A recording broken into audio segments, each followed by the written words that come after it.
Okay, everybody, welcome to chapter 3. So if you notice now, for every chapter, there are 2 assignments for every chapter.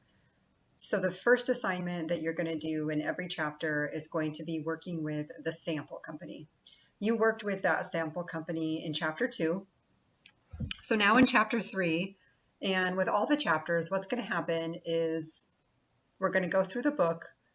The book is going to teach you what it is that you need to learn in that chapter.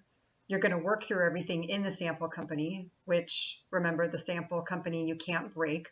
So it's a great place to practice and do whatever you need to do and make sure you feel really confident on how you're going to record all of the transactions once you start working in your own books. So when you work through the work on the sample company and you get to the very end of the assignment, and I'm going to show you that today, when I show you how to check your work at the end of the sample company work, if you haven't done everything perfectly, like literally perfectly, all your numbers are perfect, your dates are perfect, everything was recorded perfectly, then close out of the sample company and start over. You can't do that in your own QuickBooks file. In your own QuickBooks file, you have to be super, super sure that you're recording everything correctly and pay really close attention to all the details like numbers, dates, accounts, things like that to make sure you're recording everything correctly. Otherwise, your books can end up being a big mess, and sometimes students end up having to start over because they'll create too much of a mess within their books. So make sure you learn everything that you need to learn from that chapter in the sample company. Get all of your mistakes out of your system. Notice what type of mistakes that you're more likely to make. There's some students that just continue to not pay attention to dates, or they continue to not pay attention to the numbers, maybe the cents that come after the number, things like that. So one of the interesting things about this class for some people is just ridiculously easy.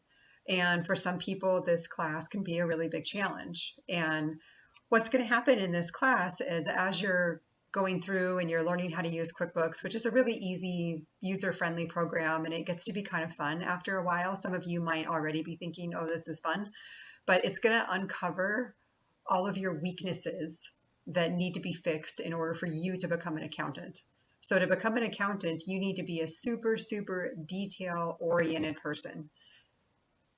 All detail needs to be paid attention to. Numbers, dates, accounts, all that stuff. You need to always also be very, very present when you're doing your work. If you're sitting there thinking about what happened last night or what your kids are doing in the next room or the fight you had with your boyfriend or the really fun vacation you're going to take next week, all that stuff, then you're not present, and then you're going to end up making mistakes. So this course is going to show you what your weaknesses are and then hopefully give you the opportunity to be able to correct those weaknesses. So don't ever feel bad about yourself because you're making mistakes. We're going to make mistakes. And one of the good things about making mistakes in this class is you're going to then learn from them. So when you make a mistake and then you have to go through the pain of going and figuring out, oh my gosh, my numbers don't balance. What did I do wrong?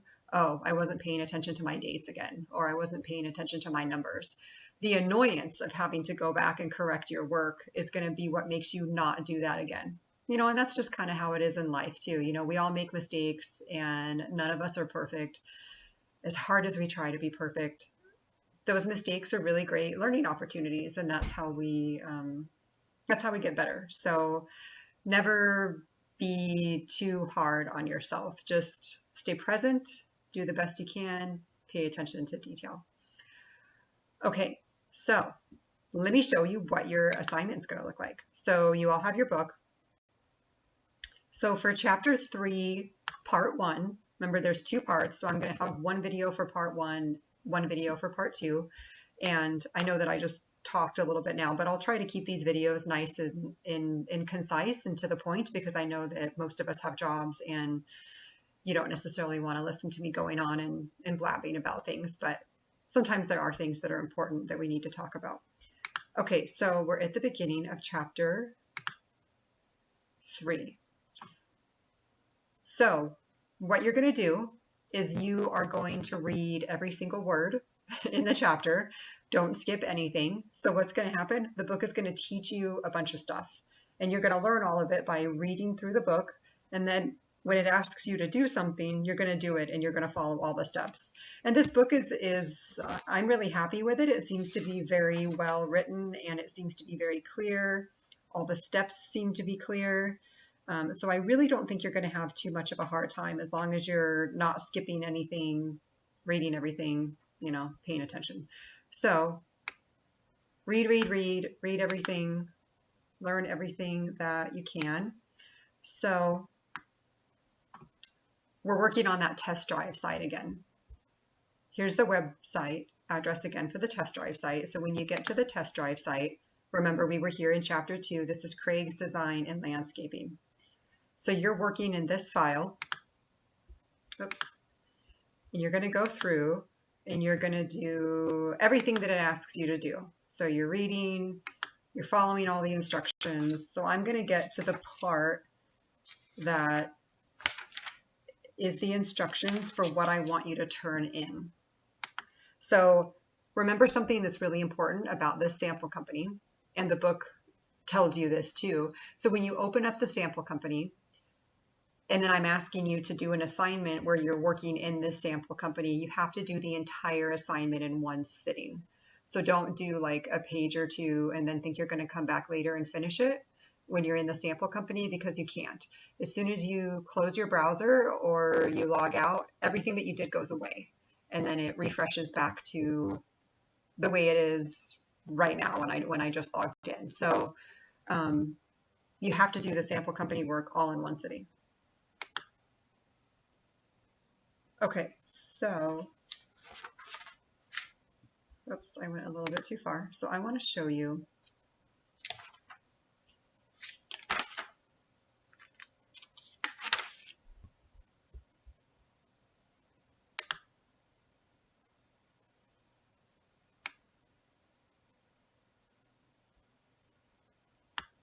sorry, one more page. I got a little bit too excited and went too far.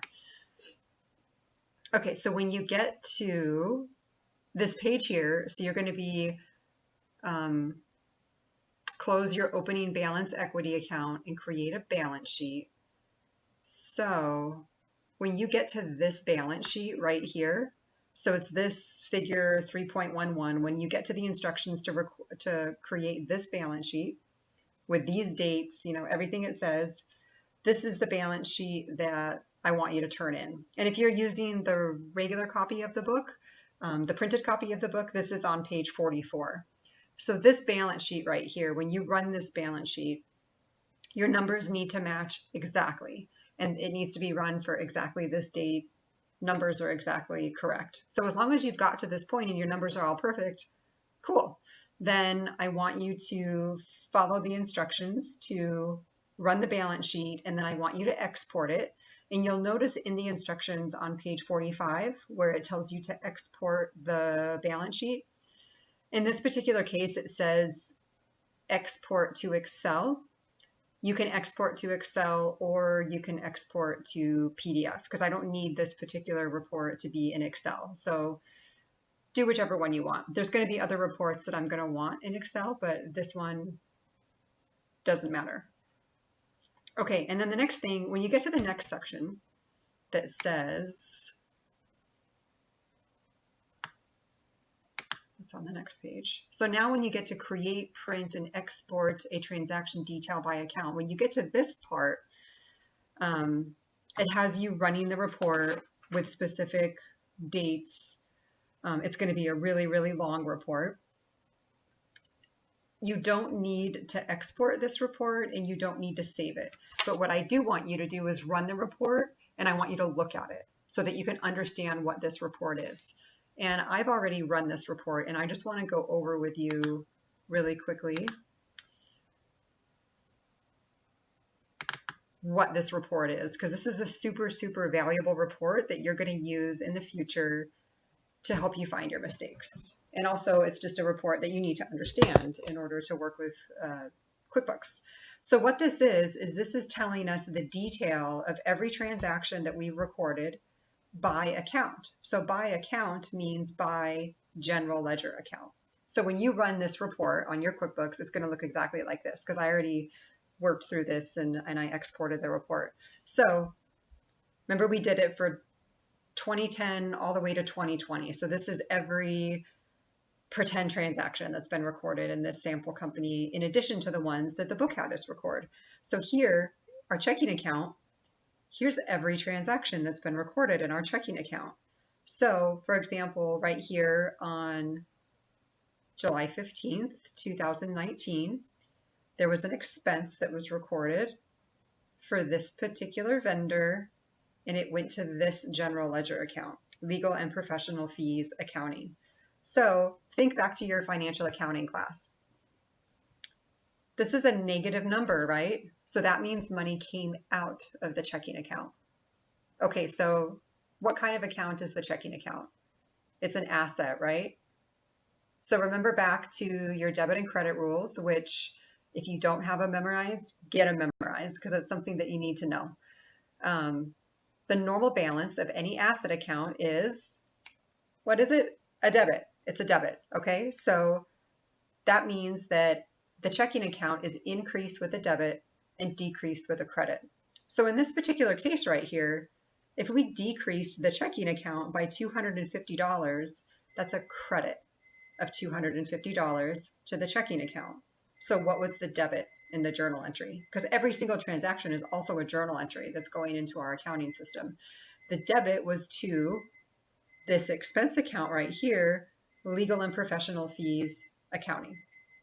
So go through several of these transactions, use some of the accounting knowledge that you have from financial accounting, and just kind of remind yourself, what does everything mean? Because this looks a lot different than what you saw in financial accounting, right? So let's look at one more.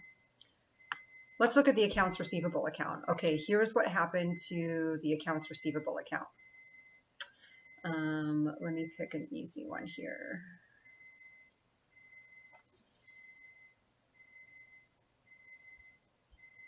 Okay, so we're in the accounts receivable account. It says accounts receivable right up here. So let's look down here at this. August 31st, 2019, this was a payment. So that means we got a payment from one of our customers, right? This is the name of our customer. And the offsetting account is the checking account. So if we get a payment from a customer, that increases or decreases accounts receivable? It decreases it, right? Because now our customers owe us less. So this is the kind of thinking that I want you to go through when you're looking at some of these transactions. And if you can go pick a few accounts or a few transactions within every single account and go through this process in your mind and say, okay, if this happened, then it means this, and this is what the journal entry is, and that will put you on your way to becoming a fabulous accountant, because that's the way that you need to be thinking. Okay, so we received a payment. That is a decrease to accounts receivable. Our customer owes us less. The offsetting account is the checking account. If we received a payment, we then went and put that money in the checking account. So we have a debit to the checking account for $86.40 and a credit to accounts receivable to decrease it for $86.40. So this transaction that you see right here on August 31st, you're going to see this transaction in accounts receivable. And then if you go back up to the checking account on the same date, you're going to see that there was $86.40 added to the checking account. Oh my God, cool, right? Okay, so this is a really, really long report, and it has transactions for every single account on their general ledger. So go through, talk through them in your head. You're not going to right away understand all of them. So like, here's some things that you see right here where there was a journal entry and there's a split. That means that there's several different accounts involved. When you're in this report in QuickBooks, you can click and you can drill down and you can actually view the transaction, but you're not going to be able to talk through it like we just did just by looking at this one report. So run this report, look at it, make sure that you understand what you're looking at, because you're going to need to understand this report in the future whenever you make mistakes and you're trying to figure out what you did, but you don't need to turn it in. So the thing that I would need you to turn in for here, Chapter 3, Part 1, that's due on January 31st, I want you to turn in that balance sheet that I told you about. That was on page, instructions were on page 44 going into page 45. So again, make sure that balance sheet, make sure the numbers match exactly with what's on this report. If they don't, you did something wrong. And the easiest thing to do with the sample company is close it, start over, because there's too many transactions going on. Okay, so that's what I want you to do for Chapter 3, Part 1. Turn in that balance sheet, turn it in on D2L, where you turn in the rest of your assignments. This is sample company work, Chapter 3, Part 1. So the next video is going to be just quickly going over what you're going to do for Chapter 3, Part 2. Chapter 3, Part 2 is when you're going to use your QuickBooks file and you're going to start recording transactions in your own QuickBooks file. So then it starts to get really exciting.